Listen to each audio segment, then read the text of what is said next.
Olá, eu sou a Beatriz e essa é mais uma aula sobre teoria da relatividade especial. Na aula anterior, nós vimos que os resultados do experimento de Michelson e Morley não favoreceram a flexibilização do princípio de relatividade de Galileu para explicar a contradição que surgia entre esse princípio, a mecânica newtoniana, e o eletromagnetismo de Maxwell. Então, restava para explicar essa contradição somente modificar a mecânica newtoniana ou modificar o eletromagnetismo de Maxwell.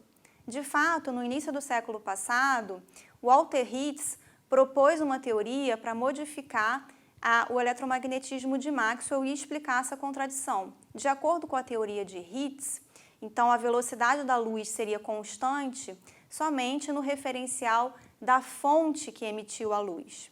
Esse tipo de teoria, que pertence a uma classe de teorias conhecidas como teorias de emissão, acabou sendo descartada por posteriores observações astronômicas.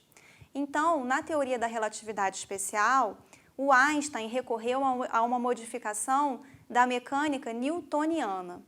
Então, a teoria da relatividade especial se baseia em dois postulados, que são o princípio de relatividade, que diz que as leis da física devem ser as mesmas em todos os referenciais inerciais, e o princípio da constância da velocidade da luz, que diz que a velocidade da luz no vácuo deve ser a mesma em todos os referenciais inerciais e independe da velocidade da fonte.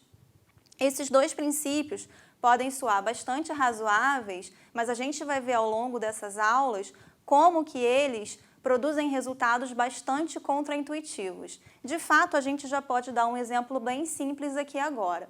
Vamos imaginar aqui dois referenciais S e S', de forma que o referencial S' se move com uma velocidade constante v com relação a S. São dois referenciais inerciais.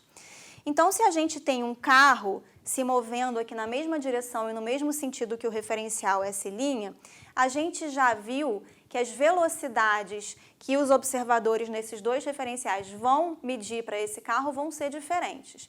De fato, a gente viu que, de acordo com as transformações de Galileu, a velocidade v' que o observador no referencial S' mede para o carro vai ser igual à velocidade v minúscula que o observador no referencial S mede para o carro, menos a velocidade relativa entre os dois referenciais v maiúsculo. A gente vai ver ao longo dessas aulas que na teoria da relatividade especial, as transformações de Galileu vão ser substituídas pelas transformações de Lorentz. Mas nessas transformações de Lorentz também vão resultar no fato de que a velocidade do carro para os observadores nos dois referenciais vão ser diferentes. Agora, de acordo com o princípio da constância da velocidade da luz, se em vez de um carro eu tenho aqui um feixe de luz se propagando nessa mesma direção e sentido que é a velocidade do referencial S', a velocidade de propagação desse feixe de luz que os observadores nesses dois referenciais vão medir, V e V', tem que ser igual a C, ou seja, V' tem que ser igual a V. No próximo quadro, nós vamos ver outro resultado bastante contraintuitivo do princípio da constância da velocidade da luz. Vamos para o próximo quadro. Bom, dois eventos são considerados simultâneos quando eles ocorrem no mesmo instante de tempo. Na mecânica newtoniana, o tempo é um conceito absoluto. Então, dois eventos que são simultâneos em um referencial vão ser simultâneos em todos os outros referenciais. Vamos ver como o princípio da constância da velocidade da luz altera essa conclusão. Vamos imaginar aqui dois referenciais S e S'.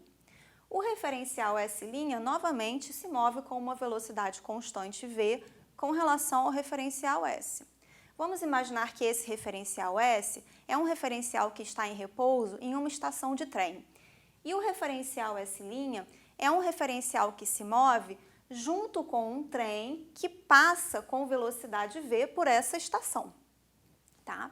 Dentro desse trem, nós temos aqui três pontos que eu marquei como A, B e C.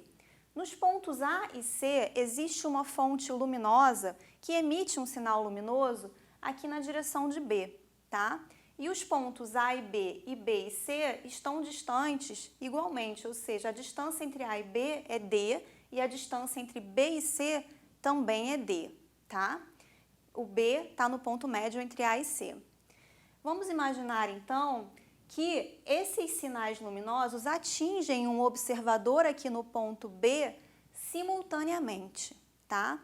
Vamos ver, então, a conclusão que dois observadores, um outro observador no trem e um observador na estação, chegam com relação aos tempos de emissão desses sinais. Bom, para um observador que se move aqui dentro do trem, junto com o trem, com essa velocidade v, ele vai perceber que como esses dois sinais luminosos percorreram uma mesma distância d, eles vão ter que ter levado o mesmo tempo para atingir o ponto B, visto que a velocidade da luz é constante. Portanto, esse observador que se move junto com o referencial S' vai concluir que, para que os sinais tenham atingido o ponto B simultaneamente, eles devem ter sido emitidos de A e de C simultaneamente também, tá?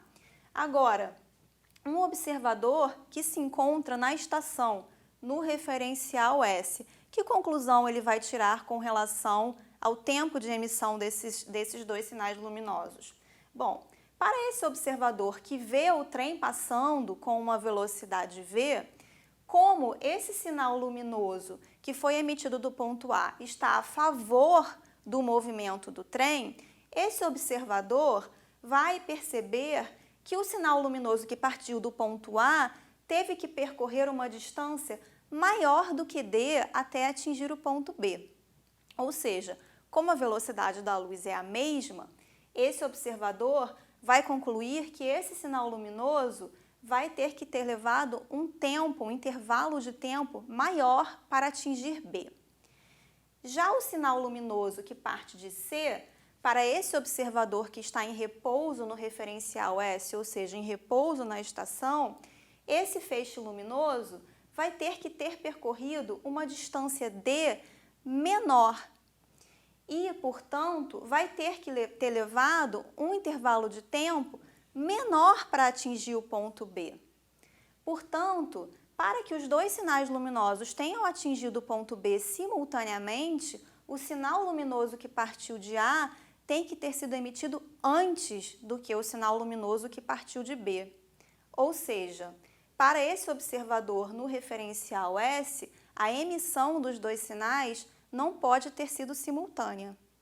Vemos então aqui o que a gente chama de relatividade da simultaneidade, que o princípio da constância da velocidade da luz prevê que eventos que sejam simultâneos em um referencial não necessariamente vão ser simultâneos nos outros referenciais.